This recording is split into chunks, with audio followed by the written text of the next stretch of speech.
Quero compartilhar esta noite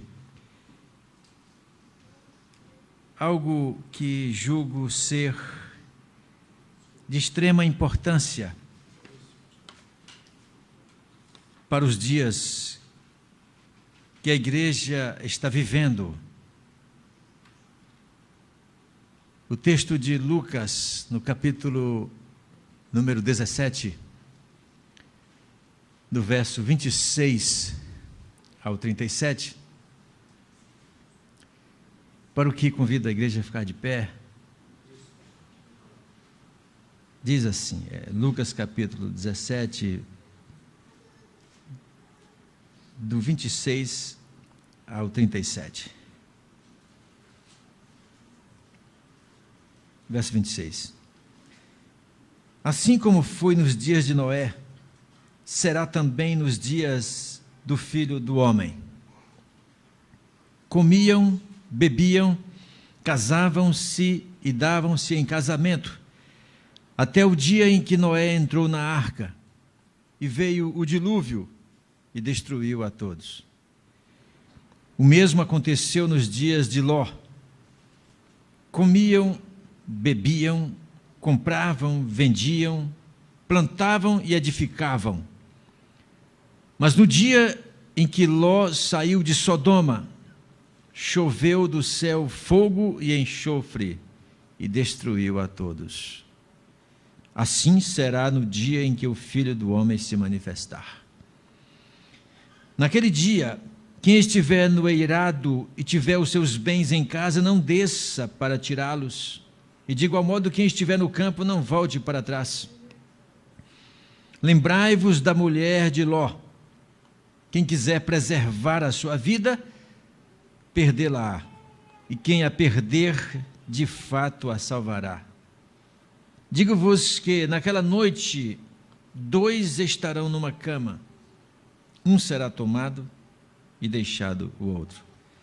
2 mulheres estarão juntas moendo. Uma será tomada e deixada a outra. 2 estarão no campo.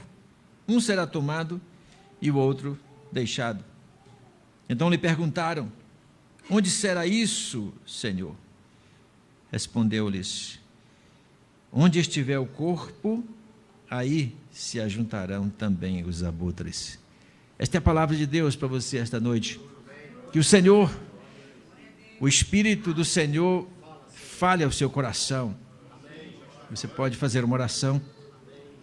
Faça uma oração agora para que Deus fale ao nosso coração. Senhor, nós te louvamos, Pai bendito, pela tua santa palavra. Nós te pedimos que o Senhor nos tome, que o Senhor amoleça o nosso coração, que o Senhor coloque a tua palavra dentro dele para nos ensinar, nos redarguir, nos admoestar, nos consolar, nos advertir. Em nome de Jesus te pedimos. Amém. E você pode assentar.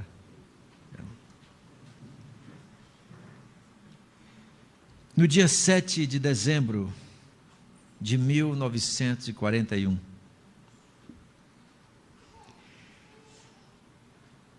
a Marinha Imperial Japonesa promoveu o maior ataque à base americana em Pearl Harbor. Há um filme que você devia assistir, Pearl Harbor.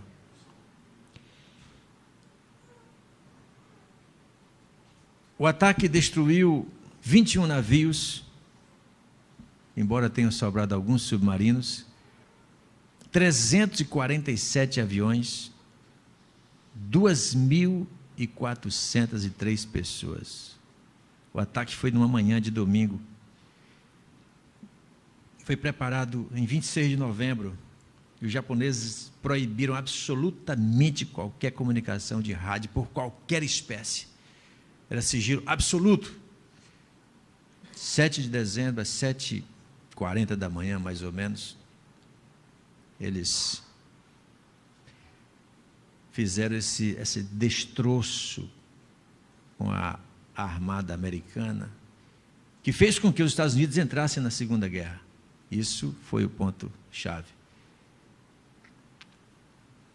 O ataque japonês à ilha de Pearl Harbor pegou toda a frota da Marinha Americana, todos os soldados, a maioria dos soldados ainda dormia. Pegou todo mundo desprevenido. Até porque os Estados Unidos, eles tinham um aviso de que uma frota americana ia chegar um grande volume de aviões e navios. Então eles tinham um aviso de amigos. Mas o ataque de surpresa jamais esperar. Eles estavam totalmente despreocupados. Eles jamais imaginavam. O fato que Jesus compara a sua vinda a um evento do Antigo Testamento, como os dias de Ló, os dias de Noé, nos diz que a segunda vinda de Jesus será um evento físico. Ninguém tenha dúvida. Não é uma coisa, aquela viagem espiritual que você é transformado só, não. Haverá um evento físico, provavelmente precedido de catástrofes, cataclismas, de proporções inacreditáveis e sem precedentes. Isso provavelmente antecederá a vinda de Jesus. O texto lido, há 4 pontos que eu queria destacar. 3, pelo menos, são muito importantes. E o primeiro fala da comparação que Jesus faz dos dias da sua vinda. Isso já é em resposta a uma pergunta que os fariseus fizeram no versículo 20. Está escrito: interrogado pelos fariseus sobre quando viria o reino de Deus, Jesus lhe respondeu: não vem o reino de Deus com visível aparência, nem dirão, ei-lo aqui ou lá está, porque o reino de Deus está dentro de vós. Então ele dá uma resposta nos versículos subsequentes, parece apontar para a invasão do exército romano, que aconteceria daí a 40 anos mais ou menos. Mas no verso 26 ele volta e fala da sua segunda vinda, comparando com os dias de Noé. Ele diz taxativamente, assim como foi nos dias de Noé. Como eram os dias de Noé? E aconteceu que nos dias de Noé, era assim, eles comiam e bebiam, casavam-se, davam-se casamento, até o dia em que Noé entrou na arca. Os dias de Noé eram dias de alienação. O que é alienação? É quando uma pessoa age sem saber das coisas. Ela faz as coisas, faz o que faz, mas ela não sabe do que se passa. Ela não sabe o porquê da sua existência, os seus objetivos, não sabe o que pode vir, não sabe a consequência, não sabe medir a consequência. É uma pessoa que vive, faz a sua parte, mas não se importa e não sabe o que acontece ao seu redor. Isso é uma definição dicionária.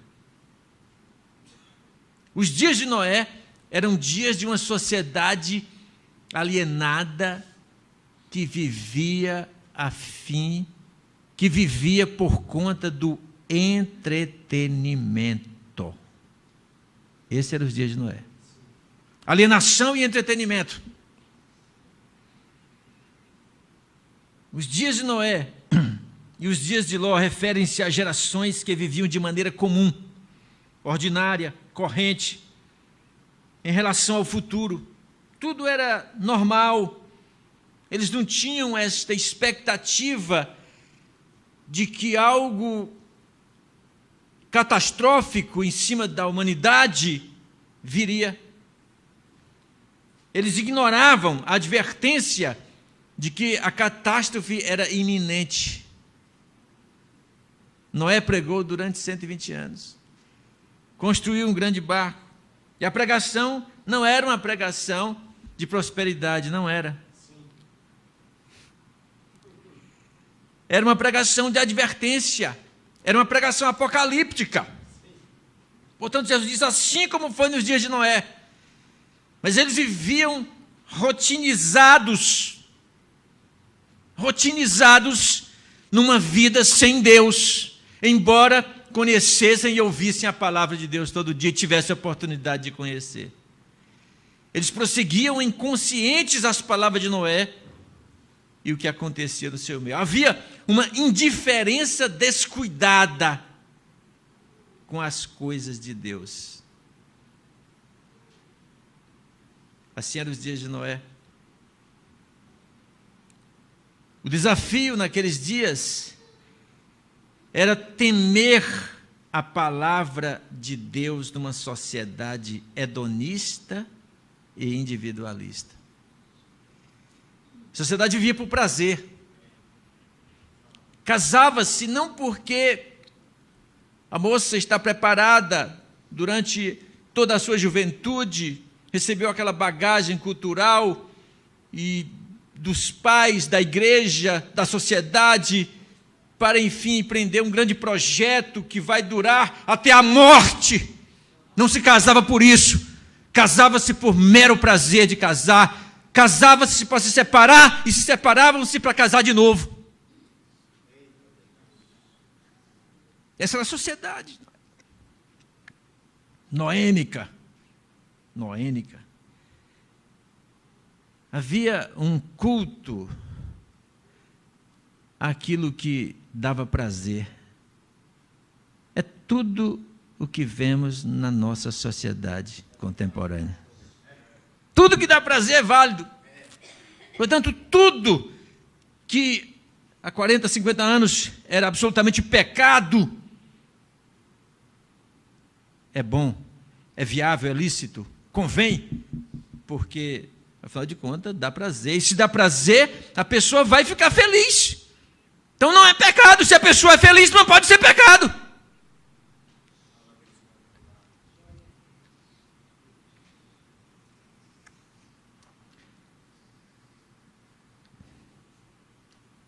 Da mesma maneira, como também, da mesma maneira, aconteceu nos dias de Ló. Comiam, bebiam, compravam, vendiam, plantavam, edificavam, até o dia em que Ló saiu de Sodoma. Choveu fogo do céu, fogo e enxofre, e os consumiu a todos.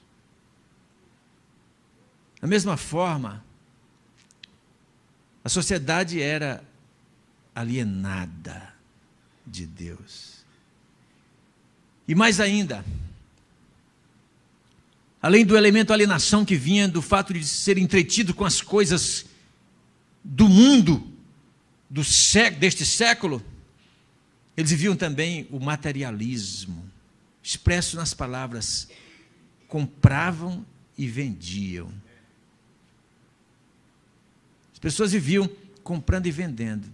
Você já viu uma época em que as pessoas compram e vendem tanto quanto hoje? Você recebe cartões de crédito de bancos americanos, sem nunca ter pedido, sem nunca merecer, no sentido financeiro, sem ter suporte, sem ter lastro. Um estudante no secundário recebe um cartão. Isso é uma loucura, isso é um culto a mamon.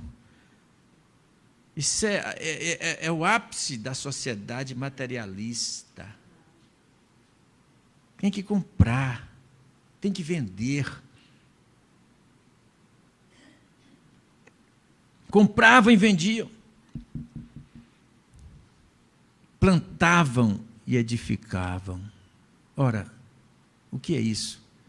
Senão o fato de que, se eu vivo numa sociedade que espera um desfecho dela mesma, eu não vou empreender um projeto de longo prazo, né? Plantar e edificar, construir a longo prazo. Isso é para quem está totalmente à mercê da sua própria vontade, se julga feliz, vive num mundo de descuido, vive sem preocupações como aqueles soldados na manhã do dia 7 de dezembro em Pearl Harbor. Dormiam. Estavam na guerra. Foram mandados para a guerra, mas dormiam. A maioria deles ainda estava deitada quando o ataque aconteceu.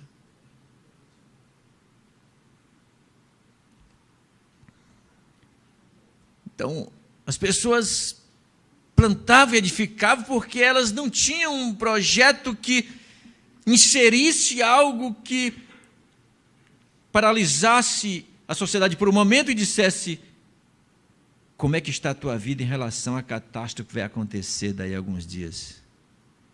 Elas não tinham isso. Elas pensavam que a sociedade era aquilo, era aquela fervilhão de comprar e vender e construir, ter e obter e abarcar o mundo com as pernas. Então elas viviam investindo apenas nas coisas desta vida. E chegaram a um nível de incredulidade tal quanto ao conteúdo da palavra de Deus. Sabe aquela pessoa que aprendeu tudo do cristianismo, do evangelismo, tem toda a bagagem, toda a cultura evangélica está dentro dela. Ela é uma pessoa fina do ponto de vista da educação cristã, cheia de conhecimentos, mas ela não tem um pingo de perspicácia, ela não tem a capacidade de prever que há um Deus que pode intervir a qualquer momento na sua vida e lhe pedir contas, porque ela vive alienada numa vida materialista que chega às raias da incredulidade, porque ela só acredita aquelas alturas no dinheiro, na matéria, no que vê. Se não tiver dinheiro, falei para uma pessoa de nível social médio, em tom de aconselhamento, a pessoa preocupadíssima com a sua vida, lá com seus problemas, com as suas previsões financeiramente baixas. Ela tomou um susto quando eu lhe disse: não há nada na terra que possa mover o céu, senão somente a oração. Quando eu disse, dinheiro não move o céu, ela se assustou e se afastou assim de mim. Que palavra! Dinheiro não move o céu. Dinheiro não move nada no céu, é nada. Dinheiro e esterco é a mesma coisa. O que move o céu é a oração.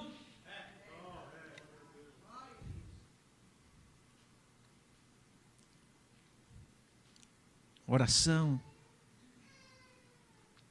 de uma vida piedosa, aos pés de Deus, de obediência, de temor, de arrependimento, de contrição, coisas que a sociedade atual está ignorando, está desaprendendo.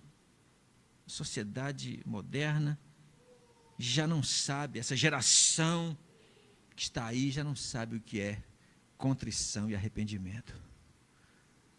O mundo evangélico que a gente vive se depara com as pessoas, com seus problemas, com suas topadas, as suas quedas. Isso ocorre com todos os crentes, pode ocorrer com todos os crentes. Até aí é normal. Mas o anormal, biblicamente falando, que está fora dos padrões divinos, que assusta, é alguém chegar, não ter a coragem, a capacidade de se arrepender, nem de pedir perdão, nem de dizer eu errei. O desafio de crer. O desafio para essa sociedade é crer. Você é crente, por Deus, o seu desafio, você está desafiado a crer no meio de uma sociedade hedonista, consumista e materialista. Crer em Deus é fácil. Exercer a fé no meio desse mundo hostil, aí eu quero ver. Ser crente é por aí. Exercer a fé num mundo que é comparado ao mundo de Ló, comparado ao mundo de Noé, onde a incredulidade campeava os corações, dominava. Em terceiro, a terceira imagem forte do texto é a mulher de Ló. Está escrito: assim será no dia em que o Filho do Homem se manifestar. Naquele dia, quem estiver no telhado, tendo as suas coisas em casa, não desça para tomá-las. Telhado, que é chamado de eirado, que é uma espécie de terraço no alto da casa, o teto, onde as pessoas botavam seus grãos para secar. Quem estiver no telhado, logicamente trabalhando, não desça para tomar alguma coisa em casa, e da mesma sorte, quem estiver no campo, não volte atrás, não há tempo. A advertência é muito dura, é lacônica. Lembrai-vos da mulher de Ló. Ponto. Só tem isso. A frase só diz isso. Essa frase podia resumir todo o capítulo. Jesus tivesse dito só essa frase no livro de Lucas, todo mundo ia entender. Não precisava muito de mais nada. Que quem quiser salvar a sua vida, haverá de perdê-la. E quem a perder, estará salvando. A mulher de Ló. O que nos traz à tona, o que nos chama atenção, é o aspecto também de alienação. A vida daquela mulher, que imaginemos uma moradora classe provavelmente média alta de Sodoma, que era uma cidade riquíssima. Riquíssima.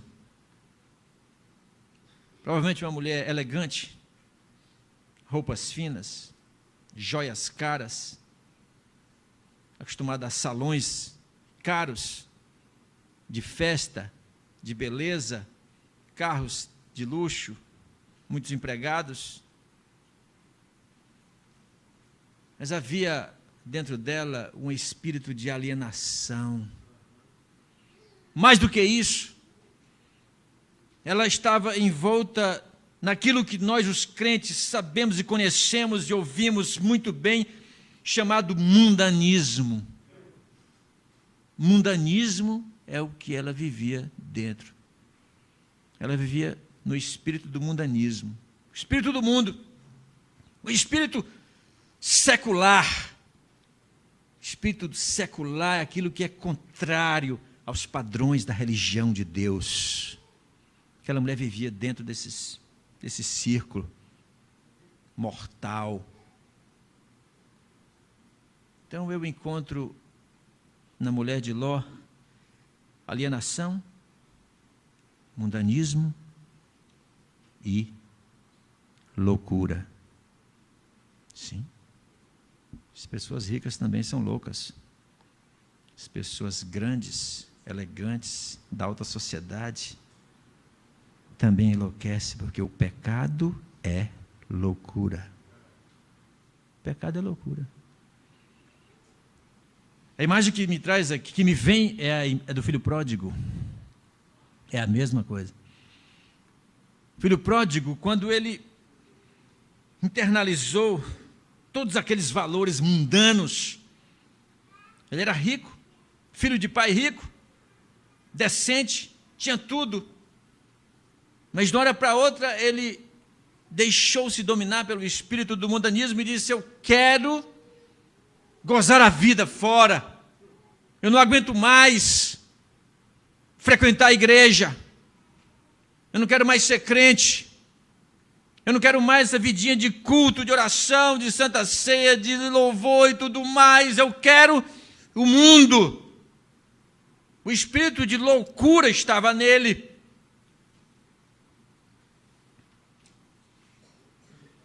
Esse é o estágio. O estágio mais perigoso. É o ser humano quando chega a um nível em que ele não consegue andar mais só com Deus.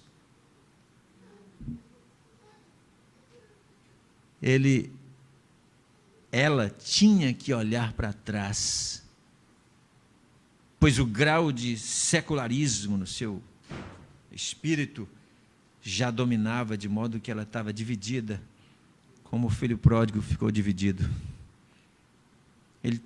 Literalmente, ele tinha duas vidas. Ele foi lá para o mundão, para a prostituição, para as orgias, para o materialismo, para colocar para fora toda aquela gama de pecado, de loucura. E de repente, quando ele se achou entre os porcos, porque o pecado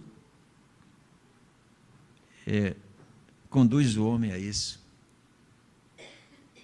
Na pessoa de Satanás, ele leva você até o estágio e ele não vai hesitar, Satanás, de esfregar a cara de um crente na lama quando ele pega de jeito.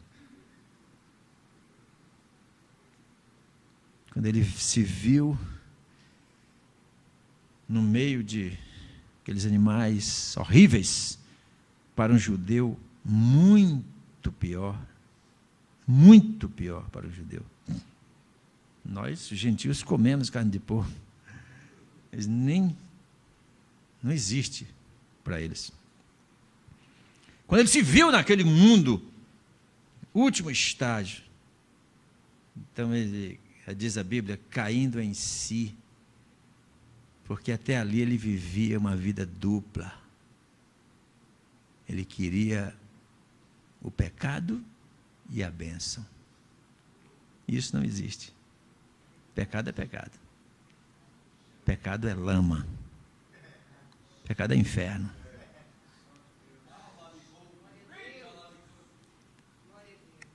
Então ele disse, caindo em si, disse: eu vou me levantar daqui. Eu não vou ficar nesse lugar, eu vou me levantar e vou ter com meu pai, e vou me arrepender, e vou dizer a ele que eu errei, porque eu não sou um porco, eu sou um homem.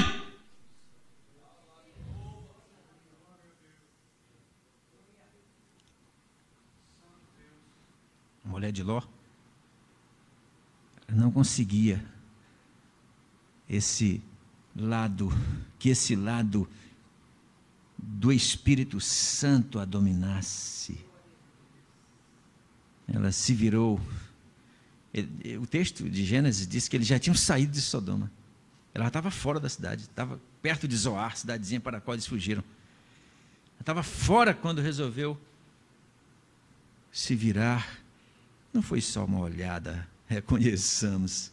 Ali tinha o desejo de permanecer naquele mundo de coisas que levam ao inferno. Ela queria aquilo ali. Ela queria, sim. A mão de Deus a estava levando, os anjos quase que à força levavam.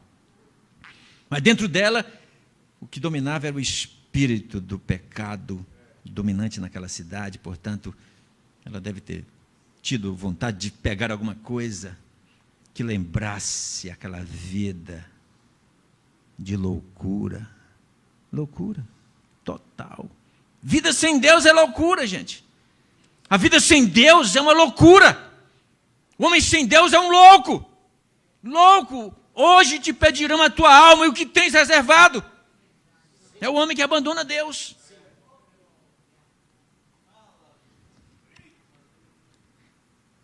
Ela tinha que olhar para trás. tinha que pegar alguma coisa, a sua casa, o seu quarto decorado segundo os padrões da época, tudo aquilo que pegava fogo era onde tinha toda a força, a afeição do seu coração. Não era em Deus. Em quarto, o texto nos fala, Jesus nos fala de definição acerca da sua vinda. Definição e sofrimento. Verso de número 34.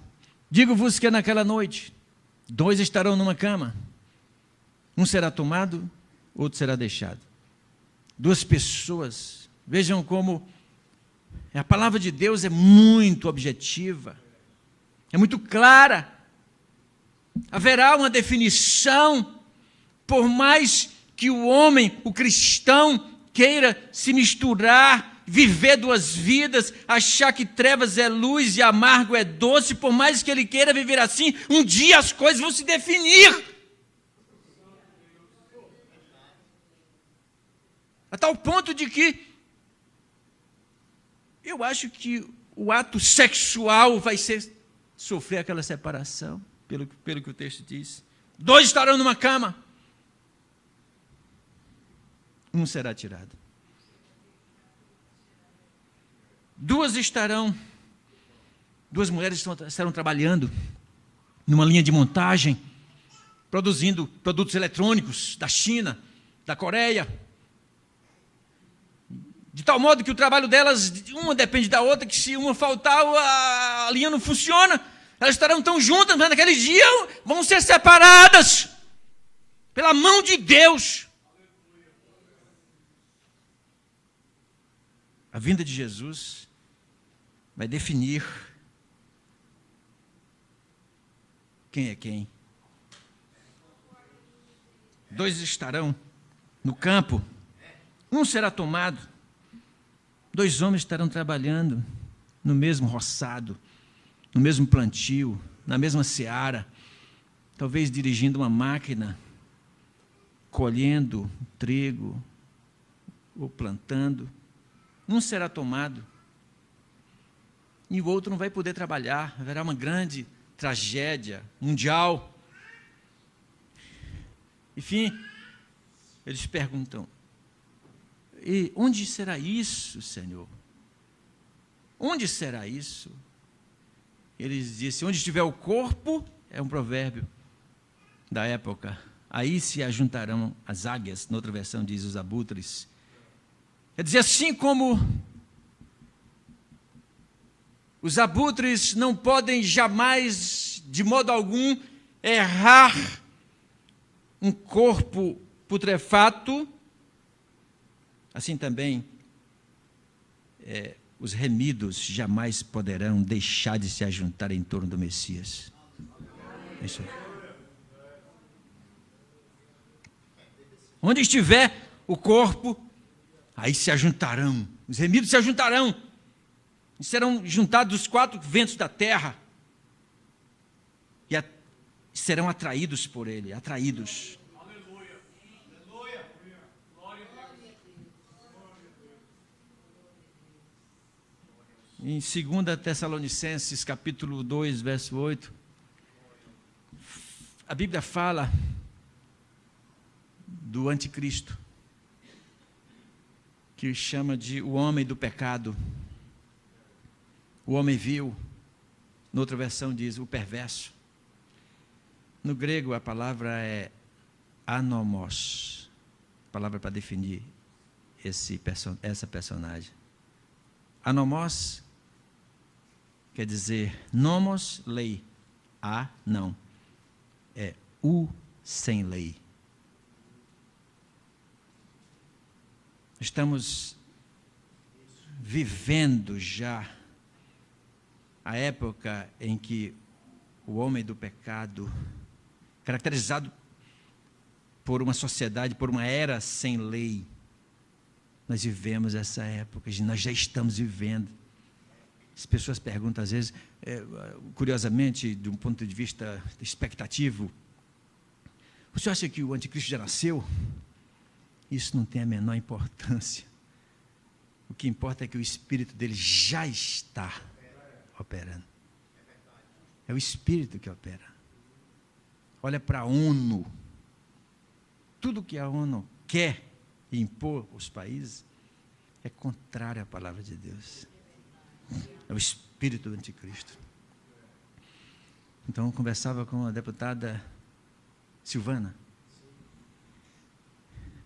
Ela chega na tribuna quase toda semana. Eu digo, mas deputada, como é que pode? A que ponto chegamos? Dizer, alguém tem que subir na tribuna e dizer que menino é do sexo masculino e menina é do sexo feminino, porque a sociedade perdeu os padrões. A sociedade não sabe mais. Ninguém sabe mais. A sociedade é o espírito que domina esta era.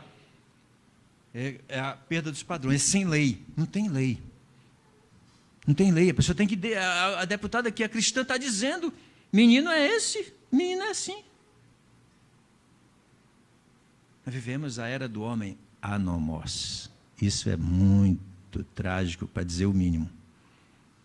Consequências disso, a gente vai ver todo dia.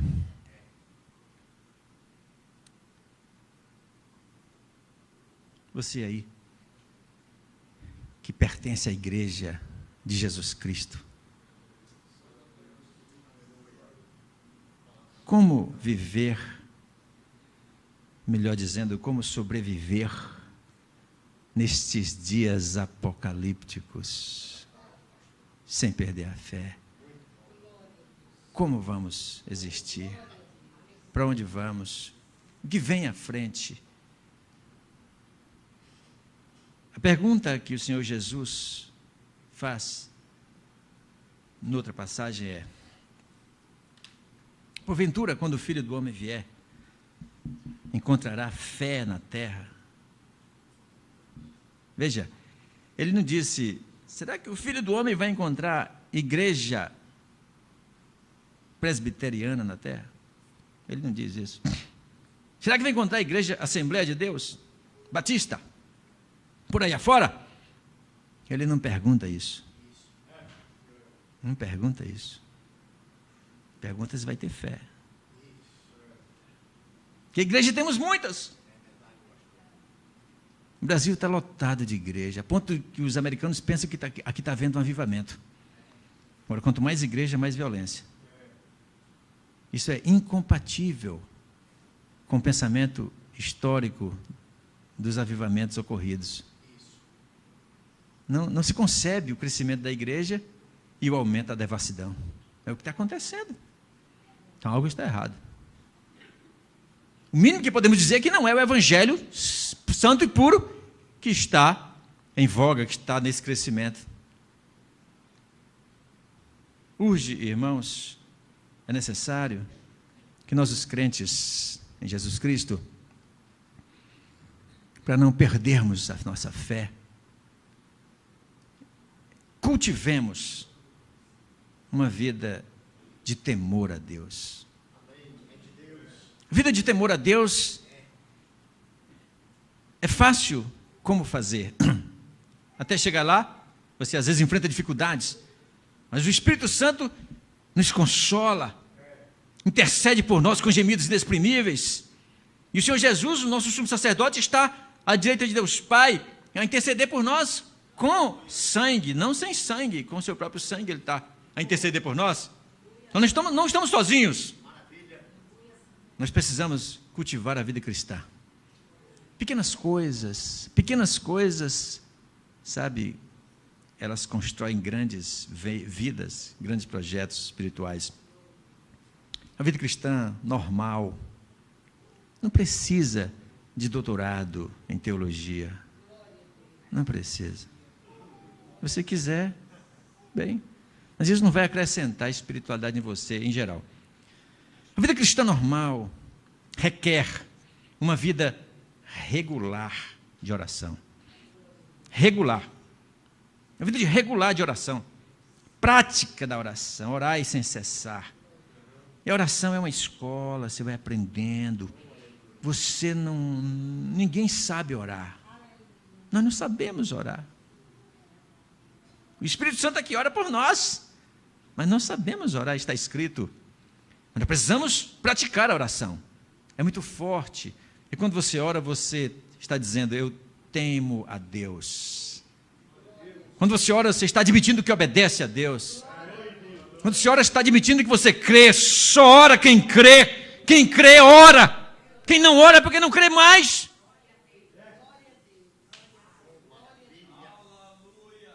Só ora quem crê. Só ora quem crê, irmãos. Orar é para quem tem fé. Só ora quem crê. Nós precisamos resgatar esse tempo valioso de oração pela manhã, à tarde, 3 vezes, como fazia Daniel, porque a situação está difícil. Nós precisamos estar juntos, em segundo lugar. Juntos. Não deixando a congregação, disse Paulo aos Hebreus. Não deixando de congregar-vos, porque aqui é onde eu sinto aquele calor. Eu estou triste, estou para baixo, estou deprê, mas eu vou lá e um abraço do irmão me aquece o coração e me diz, você tem um exército ao seu lado. Você tem uma igreja lá ao seu lado. Não fica em casa. Não fica em casa, não fica em casa. Vai para a igreja. Leva a família. Precisamos congregar, estar juntos. Às vezes só para estar juntos mesmo. Tem uma passagem em Marcos que Jesus chama os seus discípulos para estar junto deles. Só para isso. É só para isso, só para isso. Ele não deu nenhum sermão erudito, nada, não deu uma lição de escola dominical. Só para estar junto. Nós precisamos estar juntos. Juntos, orando, comendo, se alimentando, festejando, nos aniversários. Precisamos estar juntos. Sobretudo nas questões que nos levam a temer a Deus. Ler a Bíblia. Terceiro, nós somos uma geração que desaprendeu. A minha geração tinha concurso bíblico. Isso aqui, é a geração dos pastores. O concurso era quem abre a Bíblia mais rápido no livro de Abacuque. Lembra? Tinha isso aí. Um concurso bíblico, com prêmios. Eu participei de muitos. Isso dá gosto pela palavra. Isso dá gosto para a instrução. Nós precisamos aprender. Hoje a Bíblia é vendida, hoje a Bíblia é dada. Você chegou numa farmácia, tem Bíblia para vender. Quando a Bíblia era difícil, as pessoas liam mais. Hoje, quando tem, há um caráter de normalidade. É como se a Bíblia fosse um livro comum. É tão comum que vamos deixar para o sacerdote, numa cerimônia, ler a Bíblia. Está dirigindo um sepultamento, um casamento, então ali está certo, uma cerimônia, mas um jovem ler a Bíblia todo dia, existe, mas não é fácil, eles não foram ensinados. Nós precisamos ler a Bíblia, nós precisamos estar juntos da palavra. Esta é a palavra que o Senhor trouxe para você nesta noite. Deus te abençoe, Deus abençoe a sua vida. Deus faça crescer, Deus te faça crescer espiritualmente, crescer, sabendo que Ele cresça, você que diminua, mas no sentido espiritual, você precisa crescer. Deus nos abençoe. Amém. Amém.